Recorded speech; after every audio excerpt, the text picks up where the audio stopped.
بسم اللہ الرحمن الرحیم۔ دجال ایک اکیلا لفظ نہیں ہے، یہ مسیح الدجال اور اس کا فتنہ ہے۔ یہ اتنا بڑا فتنہ ہے کہ جس کے بارے میں نبی کریم صلی اللہ علیہ وآلہ وسلم نے فرمایا کہ حضرت آدم علیہ السلام کی پیدائش سے لے کر قیامت کے دن تک کوئی اتنا بڑا فتنہ آج تک نسل آدم کو سامنا نہیں کرنا پڑا جتنا بڑا فتنہ یہ دجال ہوگا۔ نبی کریم صلی اللہ علیہ وآلہ وسلم نے جتنا اس کے بارے میں خبردار کیا ہے، کسی اور فتنے کے بارے میں خبردار نہیں کیا۔ نبی صلی اللہ علیہ وآلہ وسلم نے اتنی مرتبہ اس کی دعا بتائی کہ احادیث بھری پڑی ہیں، بلکہ یہاں تک ایک حدیث میں آتا ہے کہ نبی صلی اللہ علیہ وآلہ وسلم نے فرمایا کہ میں تم کو دجال کے بارے میں اتنی باتیں بتا چکا ہوں کہ مجھے یہ گمان ہوتا ہے کہ تم میری باتوں کو بھول جاؤ گے۔ یعنی اتنی کثرت کے ساتھ میں نے اس کا ذکر کیا ہے کہ تم اس کی کثرت کی وجہ سے اس کو کہیں اگنور نہ کر دینا۔ یہ بڑی بدقسمتی ہے ہماری کہ ہمارے علماء کرام اس کے اوپر بالکل بات کرنا چھوڑ گئے ہیں۔ اور پھر یہ بھی ایک حدیث ہے نبی اکرم صلی اللہ علیہ وآلہ وسلم کی کہ دجال اس وقت نکلے گا جب مسجد کے ممبروں کے اوپر اس کی بات کرنا ختم کر دی جائے گی۔ آج ہم اس پر گفتگو کریں گے کہ یہ فتنہ کیا ہے۔ نبی صلی اللہ علیہ وآلہ وسلم نے جو احادیث بیان فرمائی ہیں اس کے مطابق کس طرح ہمارے اوپر اثر انداز کرے گا اور اس سے بچنا کیسے ہے۔ لیکن سب سے پہلے ہم یہ جانتے ہیں کہ مسیح الدجال کیا ہے۔ دجال کے بارے میں 375 صحیح احادیث ہیں۔ ویسے تو جھوٹے نبیوں کو بھی نبی اکرم صلی اللہ علیہ وآلہ وسلم نے دجال کہا، لیکن اس عظیم فتنے کے بارے میں جب بھی نبی صلی اللہ علیہ وآلہ وسلم نے لب کشائی فرمائی تو انہوں نے اس کو مسیح الدجال کے نام سے پکارا۔ مسیح ابن مریم اور مسیح الدجال یہ دو مسیح ہیں۔ نبی کریم صلی اللہ علیہ وآلہ وسلم نے فرمایا کہ مجھے رات خواب میں دکھایا گیا کہ میں کعبے کے صحن میں بیٹھا ہوں اور ایک شخص انتہائی خوبصورت گندمی رنگ اور سرخ لمبے بال اور ان کے بالوں سے پانی کے قطرے ٹپک رہے ہیں، اور کیا ہی خوبصورت وہ شخص تھا۔ وہ دو افراد کے کندھوں کے اوپر ہاتھ رکھ کے کعبے کا طواف کر رہا تھا۔ تو میں نے پوچھا کہ یہ کون ہے، تو مجھے بتایا گیا کہ یہ مسیح ابن مریم علیہ السلام ہیں۔ اس کے بعد میں نے دیکھا کہ ان کے پیچھے پیچھے ایک شخص جو انتہائی بدصورت، چھوٹا قد، مضبوط جسم، انتہائی زیادہ گھنگریالے بال اور ایک آنکھ اس کی جو تھی وہ کانی تھی اور دوسری آنکھ انگور کی طرح ابری ہوئی تھی، وہ شخص بھی دو افراد کے کندھوں کے اوپر ہاتھ رکھ کے کعبے کا طواف کر رہا تھا۔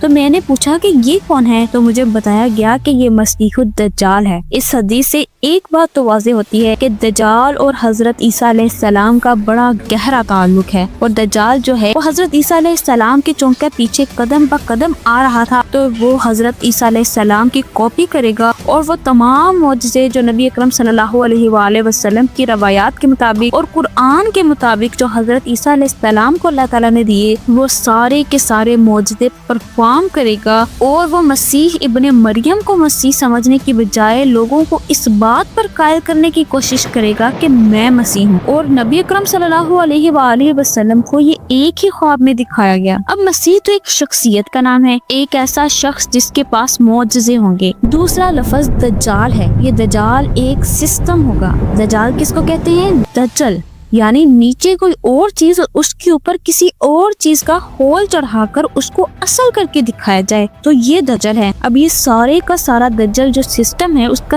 چیمپئن جو ہوگا وہ مسیح الدجال ہوگا، اور جو سارے کا سارا حق کا سسٹم ہے اس کا جو چیمپئن ہوں گے وہ حضرت مسیح ابن مریم ہوں گے۔ یہ دونوں سسٹم اس دنیا میں ان پلیس ہو چکے ہیں۔ آج آپ دیکھیں توہین رسالت کے اوپر اظہار رائے کا دجل چڑھا دیا گیا، فحاشی کو فیشن کا نام دیا گیا، زنا کو لیونگ ریلیشن شپ کا نام دیا گیا، اور کتنی ہی مسائل آپ کو نظر آئیں گی۔ آج دنیا میں جتنا فساد برپا ہو رہا ہے اس کو امن کا نام دیا گیا۔ عراق میں 15 لاکھ بندوں کو مارا گیا کیونکہ ہم دنیا میں امن قائم کرنا چاہتے تھے۔ افغانستان میں 30 لاکھ لوگوں کا کچومر نکال دیا گیا کیونکہ ہم دنیا میں امن قائم کرنا چاہتے تھے۔ یہ دجال کا سسٹم ہے۔ اس سسٹم کو آج ایکسپلور کرنے کی کوشش کرتے ہیں۔ اب صحیح بخاری اور تمام دوسری کتابوں میں ایک بہت ہی مشہور قصہ ہے حضرت تمیم داری کا۔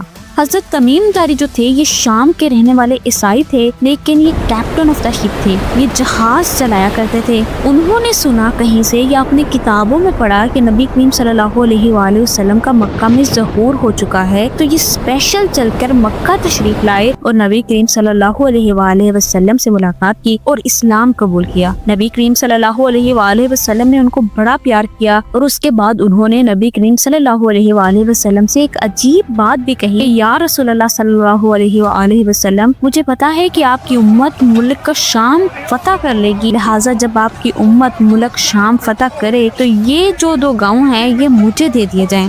نبی کریم صلی اللہ علیہ وآلہ وسلم نے کمال شفقت کا مظاہرہ کرتے ہوئے ان کو لکھ کے دیا کہ جب کبھی بھی شام فتح کیا جائے گا تو یہ 2 گاؤں تمیم داری یا اس کی اولاد کو دیے جائیں گے، اور چشمے فلک نے دیکھا کہ وہ 2 گاؤں پھر انہیں ملے، لیکن تمیم داری اس کے بعد وقتاً فوقتاً نبی کریم صلی اللہ علیہ وآلہ وسلم کی خدمت میں حاضری دیا کرتے تھے۔ ان کا ایک اور امپورٹنٹ انٹروڈکشن یہ بھی ہے کہ وہ فرسٹ مین تھے جنہوں نے مسجد نبوی میں لالٹین روشن کی تھی۔ مسجد نبوی شریف میں روشنی کا انتظام یہ تھا کہ ریت کے ایک ڈھیر میں کھجور کی ٹہنی کو لگا دیتے تھے اور اس پہ آگ روشن کر دیتے تھے تو وہ جلتی رہتی تھی، اس سے مسجد میں روشنی رہتی تھی۔ یہ ایک دفعہ تشریف لائے تو ایک لالٹین لے کر آئے، حضرت محمد صلی اللہ علیہ وآلہ وسلم مسجد میں تشریف لائے تو آپ نے فرمایا کہ وہ شخص کون ہے جس نے میری مسجد کو روشن کر کے میری آنکھوں کو ٹھنڈک پہنچائی ہے؟ تو سیدنا تمیم داری نے کہا کہ یا رسول اللہ صلی اللہ علیہ وآلہ وسلم، یہ میں آپ کی محبت میں لالٹین دے کر آیا ہوں۔